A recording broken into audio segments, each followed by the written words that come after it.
Good morning, everyone. Welcome to day 2 of the conference. So, Stephanie Myers, I'm with Prudential. I was very excited to be invited, in fact, to chair today's conference because I'm looking forward to being surrounded by a lot of really smart people, so all of you in this room, who are struggling with the same problems that I'm struggling with, which are how do we reach and keep our customers in an increasingly digital world where they're increasingly sophisticated and we're competing against brands not only in our categories, but really global leaders who are doing anything in any space in the digital world. So maybe just a little bit of context for my situation with Prudential, because I realize that not everyone is from Singapore and not everyone is familiar with what's happening in the world of financial services. So at Prudential, we're going through a massive digital transformation. It's very similar to a lot of what the other banks and the other insurers in Singapore are going through, except we're doing it very aggressively. So we're not just adding a few new platforms and technologies, we're actually changing the entire company. So when I say we're changing the entire company, we've even moved to a new office. So we went from your typical sort of office, jail cell type of situation to a brand new building that is an activity-based working space. And what that means is that literally everyone in the company gets to sit anywhere they want, including the CEO. Nobody has a fixed desk. And the idea behind that is we're supposed to be working in a more dynamic and innovative way. We've also brought in a lot of new people, so I'm one of the cohort of people that has been brought in with zero insurance experience, but a lot of other skill sets that are very valued in today's market. So again, it's about bringing in new thinking, trying new ways of working. We've also gone through a cultural transformation, because it doesn't matter how much new technology you bring in if people are still working with their old mindsets. So every single person in the company had to go through workshops where they figured out how to be more accountable, how to be innovative, how to collaborate, which might sound very familiar to everyone in this room, but for an insurance company to sort of shake off the shackles of 85 years of doing business, it's really quite a change. So a lot of stuff is happening at Prudential, and there's really just one reason we're doing all of it and making such an investment in the company and the people and the platforms. We're trying to do a better job of serving our customer. We're trying to be more customer-centric. And I feel quite privileged because I get to sit at the center of all of that change because I'm on the customer team and my title is Customer Experience Strategy. So I'm part of the group that's trying to drive all of this change, all of the push towards customer centricity. And of course, all of that is really founded on insights about the customers. So we're doing everything we can to get to know the customers better. In fact, we're doing very radical work. So we're creating something. Maybe you guys have heard of these things. It's brand new to the insurance industry. They're called customer segments. Actually quite mundane to everyone in this room, but again, in the insurance industry, which is catching up with everyone else, this is a very radical notion that we don't need to treat our customers as one block.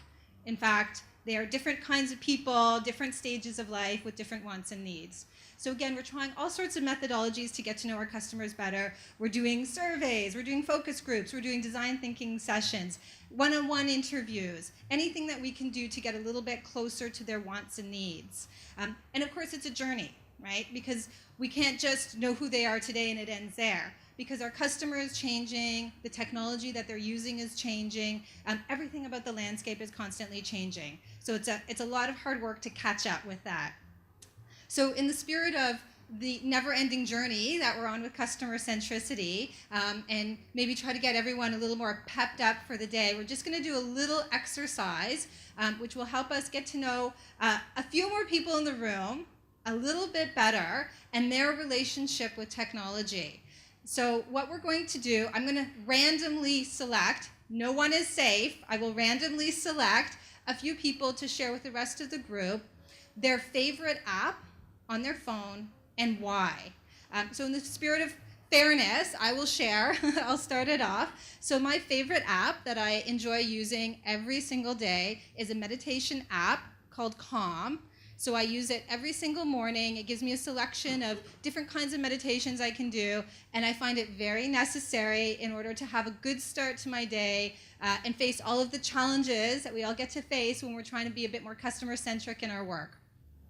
So I'm just going to come around and again randomly select someone from the audience, we'll go through a few people who would like to share with us. These ladies are hard at work, so why don't we start right here? Hi there. Can you share with the rest of the group your favorite app and why? Oh, hi. My favorite app is RedMart.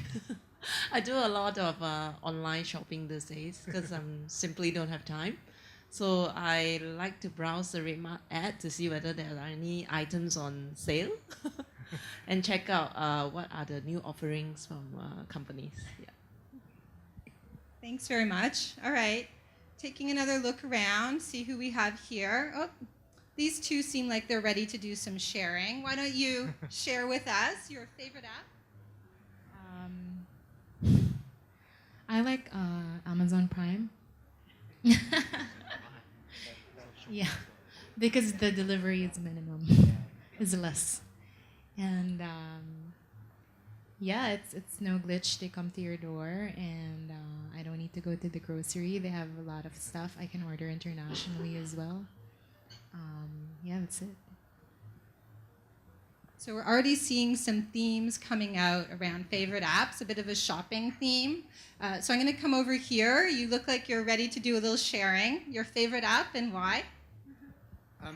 I guess my favourite app and why is WeChat, actually, but both from a sort of personal and professional point of view. So my partner lives in China, so actually it's kind of a vital link for connection, but also from a professional point of view, I really admire the entire ecosystem they've built. It's just light years ahead of anything else. Thank you. Okay, chatting. That's great. I'm going to come over to you here. Here we go. Yeah, it's same WeChat. I can check my battery use. Always WeChat is number one. We like shopping and chatting. That's great. Okay, one more over here. You look like you're really eager to share with us. My favorite app would be Instagram to look into other people's feed and stories. That's great. Okay, and one last one. So over to you for your sharing. I think my answer will add on another vote for WeChat. I mean, it's really a platform that gives me a center source of everything, not just about chat, it's about information. Look at the things that people sharing, look at the content that people push through from the advertisers or from the even the friends, the stuff they're sharing. So I basically get a sense of what is going on as a trend, you know, what is the most fancy stuff going on. So it's kind of becomes the source of information for me. Thank you. Excellent explanation. So a lot of interesting learning already. So we've all found out a little bit more about a few people. And of course, we can keep going as the day moves on.